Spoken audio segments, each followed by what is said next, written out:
30 मार्च 1976 23वें film fair समारोह में जिस फिल्म को सबसे ज्यादा नॉमिनेशन मिले थे, उसके खेमे में सबसे ज्यादा सन्नाटा था। इतना सन्नाटा क्यों है भाई?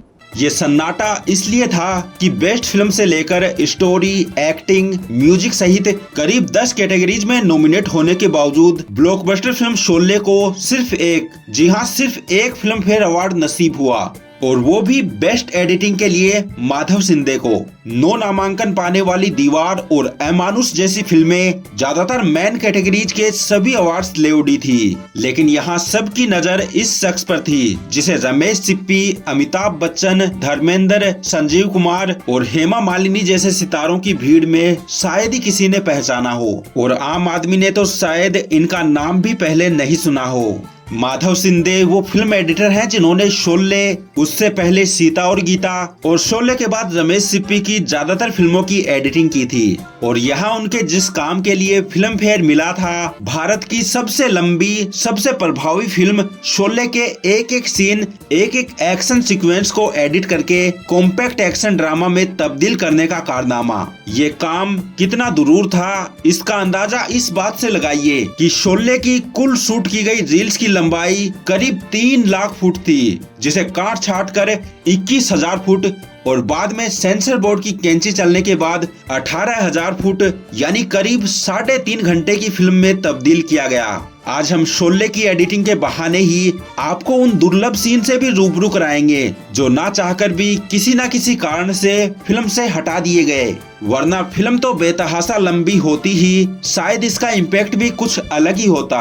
खैर, ये सीन आज भी सिप्पी लैब्स में अपने स्वर्णिम इतिहास की गवाही देते हैं और पर्दे पर ना आकर भी अपनी पहचान और अहमियत बनाए हुए हैं। दोस्तों, ये तो आप जान ही चुके हैं कि शोले की पूरी शूटिंग बेंगलुरु के पास रामनगर में करीब 2 साल की अथक मेहनत और लागत से पूरी हुई थी। लेकिन अब ये भी जान लीजिए कि उस दौर में जब डिजिटल कैमरे और एडिटिंग सॉफ्टवेयर नहीं थे, फिल्मों की काटछाट मैनुअल तरीके से होती थी, और दिन भर की शूटिंग के बाद डायरेक्टर रमेश सिप्पी अपने सिनेमेटोग्राफर द्वारिका द्विवेचा के साथ एक लोकल सिनेमाघर में जाते, जिसे शाम के एक डेली डिस्प्ले के लिए बुक कर लिया गया था। वहाँ वो दिन भर की फुटेज या रील को प्रोजेक्टर के माध्यम से स्क्रीन पर देखते और फिर तमाम काटछाट के निर्देशों के साथ ही रील अगले दिन फ्लाइट से मुंबई भेज दी जाती। मुंबई फिल्म सेंटर में माधव सिंधे इनकी एडिटिंग करते और रफ कट दोबारा फ्लाइट से बेंगलुरु भेज दी जाती, जहां रमेश सिप्पी उसे फाइनल करते।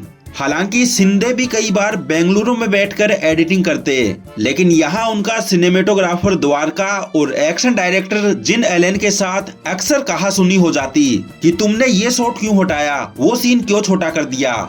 स्क्रिप्ट राइटर सलीम जावेद ने भी कई एडिटिंग तो अपनी स्क्रिप्ट में ही कर दी थी, लेकिन अब उन्हें भी अखर रहा था कि फला सीन कैसे काटा छाटा गया। ये सब कुछ रमेश सिप्पी की रजामंदी या निर्देशों के बाद ही हो रहा था, लेकिन सिंधे तब सिनेमेटोग्राफर, एक्शन डायरेक्टर और राइटर्स की नजरों में खटक रहे थे। जैसा कि हमने आपको बताया कि शोले की शूट की गई कुल नेगेटिव रील्स की लंबाई करीब 3 लाख फुट हो गई थी, जबकि आमतौर पर रफ कट इससे 15 गुना छोटा होना चाहिए। पहले तो उन सीन पर कैंची चली जिनके रहने या ना रहने से मूल कहानी पर कोई असर नहीं पड़ता। फिर कैंची चली स्लो मोमेंट सीन पर, यानी बातचीत, आवागमन और ऐसे ट्रांजिशनल शॉट जिन्हें शॉर्टकट में निपटाया जा सकता था। इसके बाद कई दौर की बैठकों में तय किया गया कि खून खराबा कुछ ज्यादा ही हो गया है, कहीं इससे पब्लिक का टेस्ट न बिगड़ जाए, ऐसे में हिंसक सीन घटाने चाहिए। और यही डायरेक्टर और एडिटर की कलाकारी काम आई, जो आने वाली फिल्मों के लिए नजीर बन गई। यानी हिंसा दिखे कम, महसूस हो ज्यादा, और आसान भाषा में कहे तो सीन ऐसे काटे जाएं कि यहाँ तो कट जाएं, लेकिन दर्शकों के दिमाग में अंकित हो जाएं। मसलन ठाकुर का हाथ काटने वाला सीन रफ कट में पूरी तरह हाथ कटते दिखाया गया था, लेकिन फाइनल कट में आप पाएंगे कि गब्बर तलवार उठाता है और उसके बाद सीधे कट टू नेक्स्ट सीन आ जाता है। इसी तरह मौलवी साहब के बेटे अहमद की हत्या वाला सीन था, जिसे 3-4 मिनट तक खींचा गया था, और इसमें बाकायदा दिखाया गया था कि गब्बर और उसके आदमी कैसे निर्ममता से उसकी हत्या करते हैं। लेकिन यहाँ भी कैंची चली। इसे डायरेक्टर और एडिटर की मास्टरी ही कहेंगे, क्योंकि ऐसे सीन बिना हिंसा दिखाए भी ज्यादा हिंसक और आक्रोश पैदा करने वाले थे।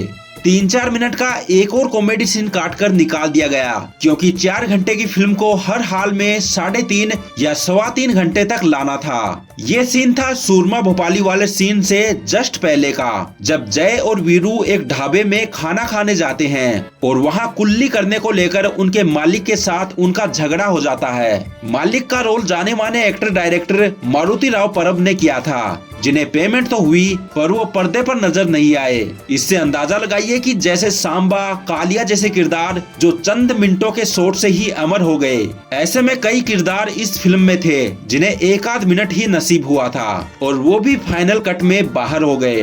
ट्रेन ड्राइवर का रोल करने वाले मुश्ताक मर्चेंट ने एक पारसी का भी रोल किया था, जिसकी मोटरसाइकिल जय और वीरू चुरा कर ले जाते हैं। ये सीन इस गाने से जस्ट पहले था, लेकिन इसे भी काट कर निकालना पड़ा। हालांकि इसकी झलक अब भी दिख जाती है। एक ऐसा ही सीन है जिसमें ठाकुर का नौकर रामलाल उसके लिए कील वाले जूते तैयार करता है, जिससे गब्बर को मारना था। ये सीन भी फिल्म से बाहर हो गया। लेकिन ये तो बात हुई डायरेक्टोरियल या एडिटोरियल लेवल की काट छांट की। जब फाइनल कट की कॉपी सेंसर बोर्ड को भेजी गई तो वहाँ भी तमाम बदलाव सुझाए गए और फिल्म के कई सीन पर कैंची चलाई गई। ओरिजिनल फिल्म में ठाकुर गब्बर को मार डालता है, लेकिन सेंसर बोर्ड को सबसे ज्यादा ऐतराज इसी सीन पर था कि एक पुलिस ऑफिसर, भले ही वो रिटायर्ड क्यों ना हो, कानून अपने हाथ में कैसे ले सकता है। दोस्तों, वो इमरजेंसी के दिन थे और सरकार ऐसे अराजक संदेश नहीं देना चाहती थी। कई दौर की मीटिंग के बाद समझौता इस बात पर हुआ कि यहाँ पुलिस का दखल हो जो गब्बर को गिरफ्तार करके ले जाए। हुआ भी यही, लेकिन ओरिजिनल सीन कुछ और ही था। अगर आपको वो देखना है तो हमने डिस्क्रिप्शन में उसका लिंक दे दिया है। फाइनल एडिटिंग के बाद फिल्म के बैकग्राउंड म्यूजिक में करीब 1 महीने का वक्त लगा था। तब बने बनाए साउंड इफेक्ट तो थे नहीं, एक एक आवाज रिकॉर्ड करनी पड़ी। इसमें आर.डी. बर्मन के साथ ही लंदन के टेक्नीशियंस की मदद ली गई थी। 70 mm के भव्य दृश्यों का मजा ही क्या अगर साउंड ही दमदार ना हो। ऐसे में पहली बार भारत में स्टीरियोफोनिक साउंड की भी एंट्री हुई।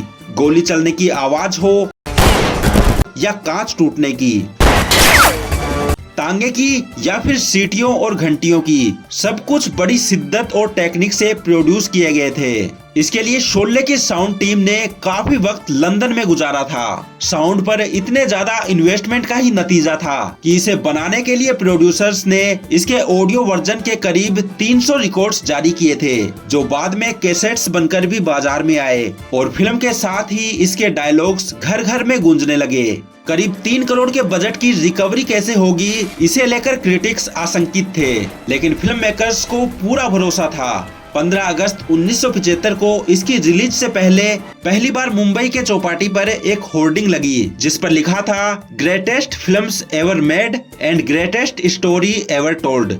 एक किताब में जिक्र मिलता है कि 20-22 लाख प्रति टेरिटरी रेट को महंगा बता रहे कई डिस्ट्रीब्यूटर्स और एग्जीबिटर्स को जिप्पी सिप्पी ने कहा था कि ये फिल्म 10 साल तक सिनेमाघरों से नहीं उतरेगी और आगे का इतिहास आप सबको पता है। फिल्म आज तक लोगों के दिलो दिमाग से नहीं उतरी। इस all time blockbuster cult classic film की यादों के साथ आज बस इतना ही। आपको ये जानकारी अच्छी लगी हो तो इस वीडियो को लाइक करके ज्यादा से ज्यादा शेयर करें।